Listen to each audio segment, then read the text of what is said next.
Rising from the floodplain of the Mekong River in central Cambodia is one of the most spectacular temples in the world. This is Angkor Wat. Once a Hindu temple, now a stunning monument to Cambodia's golden age. Angkor means city, and Wat is a temple or pagoda. And it is massive, spanning an area that could cover the flight decks of more than 100 aircraft carriers. At the center of this vast complex is this: a temple twice the height of the Tower of London. It's one of the most amazing engineering projects in the world. Not just for its size, but for what it's built upon: water. Because Angkor Wat is floating on a swamp, supported by a foundation of subterranean water.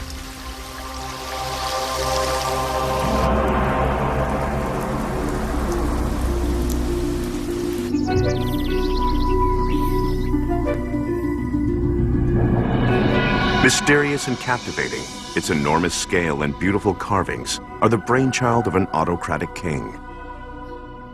His name is Suryavarman II, Shield of the Sun. Suryavarman is in his prime. Archaeologist Charles Hyam believes that Suryavarman was more than just a man. He's a muscular, powerful military leader, but he's also a demigod. Everyone around him is on their knees.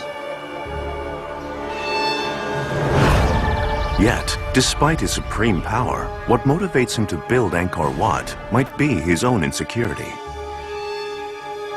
And the reason for this insecurity may lie in the way Suryavarman seized his kingdom. Cambodia, 1113 CE.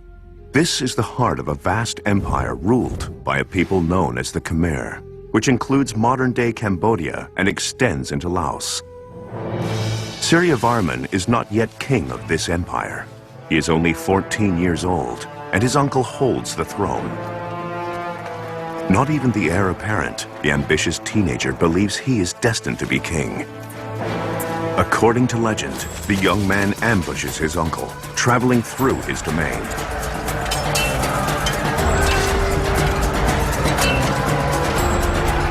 As the fight continues, the youngster breaks away and leaps onto the old king's elephant and kills him.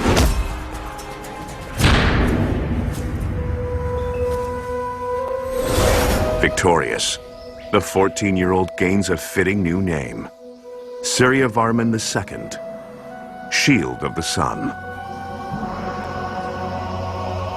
Having seized the throne, Suryavarman immediately sets out to consolidate his hold on the empire.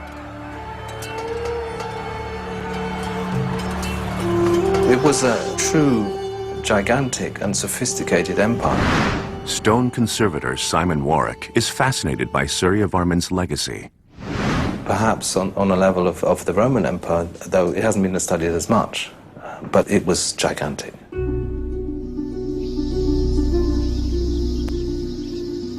In spite of his success, Suryavarman II is a usurper king who seized the throne by murder.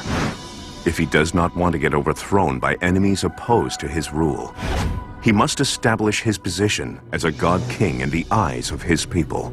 This is very common all over the world. In every culture, a king who has slightly dubious CV will impose himself with his architecture and his art to prove that he really was chosen by the gods. He certainly did that at Angkor.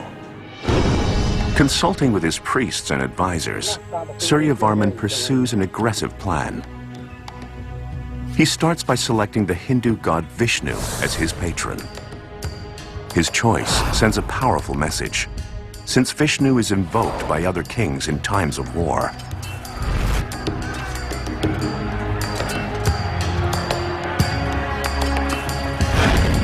To honor his divine protector, Suryavarman will construct an elaborate religious complex. This would not be built of wood like any normal Khmer building, because wood, like man, perishes.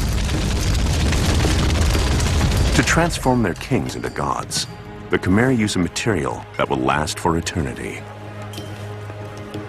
They build their temples in stone. Building temples is one way that Khmer kings can demonstrate their power. And they will build more than 700.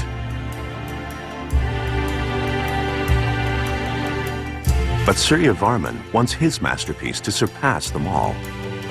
It'll be the largest temple in the Khmer Empire, Angkor Wat.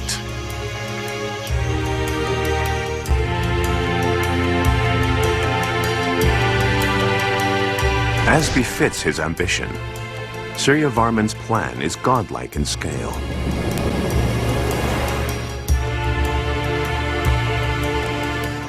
Angkor Wat will reproduce on Earth the world of the gods in every detail. The Hindu conception of heaven was Mount Meru, and Mount Meru occupied a mythical place somewhere north of the Himalayas. And there were 5 mountain peaks where the gods lived. Here you had to reconstruct that. So, at the center is an enormous temple mound, topped by 5 towers soaring 65 meters above the floodplain. This is known as the Temple Mountain. The Temple Mountain was clearly a place of worship, but it may also have had another, equally sacred purpose. The building presents conflicting clues. It is dedicated to the Hindu god Vishnu, yet it features Suryavarman II's posthumous name, Parama Vishnu Loka. It faces due west, the compass point associated with Vishnu, but also the direction of death. When the king became king, the first thing in mind that he had was when he died, he had to go to heaven. And so here they had to reconstruct, literally, heaven on earth. And there was already a massive project. He had a large army of architects, he had his priests, he had his soothsayers, he had everybody organized from the word go to build this massive complex, so that on death, he went straight to heaven. Hayam believes that Suryavarman planned this complex as his gateway to the afterlife. Like the pyramids in Egypt, the temple should be completed before the god king dies. If not, he might not join the gods in heaven. This was unthinkable.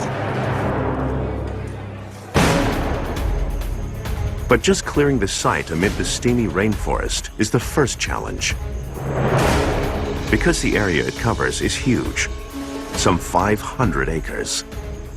It's hard to get your head around how big 500 acres is. For engineer Ed McCann, the scale of this place is staggering.